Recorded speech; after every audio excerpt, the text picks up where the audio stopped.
आगे बढ़ते हैं। अजमेर में फरगाह निज़ाम गेट और डोले शरीफ मेहंदी की रस्म अदा की गई है।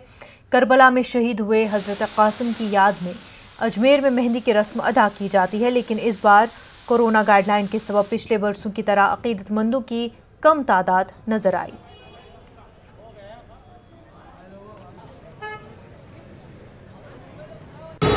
आज मुहर्रम की 7 तारीख को हर साल की तरह इमाम हसन के साहबजादे हज़रत कासिम अलैहिस्सलाम की याद में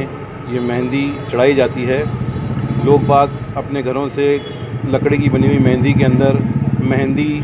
और मलीदा और जलती हुई मोमबत्तियाँ लेकर साथ में यहाँ पर आते हैं, लेकिन अभी कोविड की वजह से लोगों ने सोशल डिस्टेंसिंग का पालन करते हुए और जो भी राज्य सरकार की और सेंट्रल गवर्नमेंट की जो गाइडलाइन है उसका पालन करते हुए दरगाह में जिस तरह से दूसरी धार्मिक रस्में मुहर्रम के उपलक्ष्य में हो रही हैं,